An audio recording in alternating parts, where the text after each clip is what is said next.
प्रश्न ये है, जैसे रामायण में बताते हैं कि जन्म जन्म लगी रगड़ तुम्हारी, अब बरहु तुम्हारी नहीं हमारी, जन्म जन्म लगी रगड़ हमारी, अब बरहु शंभु नहीं रहा तुम्हारी। हाँ, हाँ, हाँ।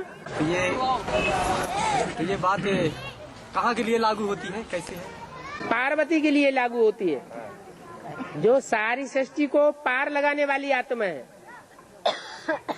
और खास करके सृष्टि का जो बाप है उसको पार लगाने वाली आत्मा है, उसके लिए लागू होती है। उनको जन्म जन्म के लिए, जन्म जन्म में लगी रगड़ हमारी, हमारे 63 जन्म की भी रगड़ है। क्या कि अगर वर्ण करूंगी, वर के रूप में वर्ण करूंगी, पति के रूप में बनाऊंगी, तो शंकर वाली आत्मा को ही पति बनाऊंगी और कोई आत्मा को पति नहीं बनाऊंगी।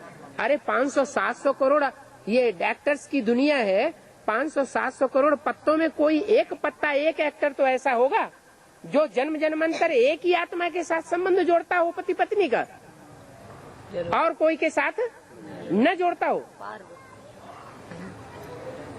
तो वो पार्वती के लिए गायन है, जन्म जन्म लगी रगर हमारी, बनाओ बराओ शंभु न तो रहो कुंवारी। 7 जन्म की बात करते हैं, 7 जन्म की कहते हैं, 7 बार बनी, 7 पति बनी। वो तो कथा कहानियां हैं।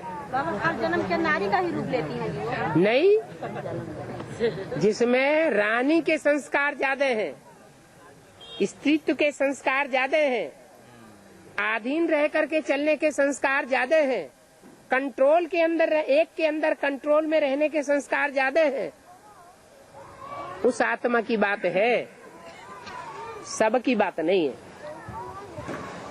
आया समझ में? तो बाबा वो एक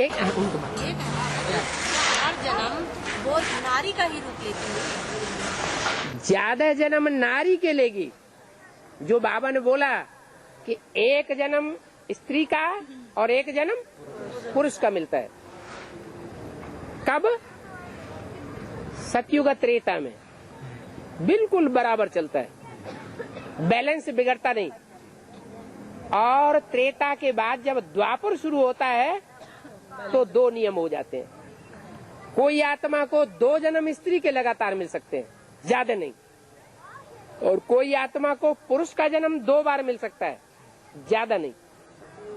तो कोई ऐसी भी तो आत्माएं होंगी जो 63 जन्मों में द्वापर कलयुग में 2-2 जन्म स्त्री के, 2-2 जन्म स्त्री के लेती रहती होंगी और 1 जन्म पुरुष का लेती होंगी। और कोई ऐसी भी होंगी कि 2 जन्म पुरुष के, 1 जन्म स्त्री का, 2 जन्म पुरुष के, 1 जन्म स्त्री का लेती होंगी। नहीं तो बाबा कहते हैं ना कि जो माने बाप को ज्यादा अभी संगम में याद करते हैं वो पुरुष ही बनते हैं। हाँ, तो संगम में याद करने वालों में जो संख्या होगी वो रुद्रमाला के मणकों की ज्यादा होगी या विजयमाला के मणकों की होगी? विजयमाला वाले तो अभी ज्ञान में ही नहीं आए, उन्होंने पहचाना ही नहीं है, उनके पीछे तो माया लगी हुई है हाथ धो के, अभी तो मर गई।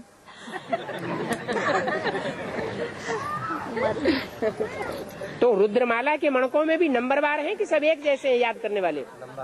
नंबरवार। कोई एक ऐसा भी तो होगा जो सबसे जास्ती याद करने वाला होगा, तो उसमें पुरुषत्व के संस्कार आएंगे या स्त्रीत्व के संस्कार आएंगे?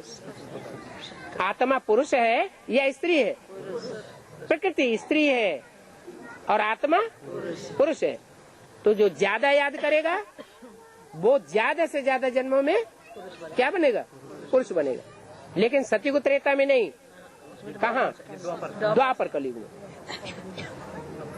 मन प्रजापिता वाली आत्मा अथवा शंकर वाली सोल ज्यादा याद में रहने के कारण उसमें ये पुरुषत्व के संस्कार ज्यादा भर जाते हैं, इसलिए वो 2 जन्म पुरुष के और 1 जन्म स्त्री के, 2 जन्म पुरुष के, इस तरह लगातार चल सकती है। और ऐसे ही पार्वती की आत्मा 2 जन्म स्त्री के और 1 जन्म पुरुष का। तो यही दोनों आत्माओं में बैलेंस बन जाता है। हाँ, यहाँ जो अभी जो है तो यहाँ बाबा अभी जैसे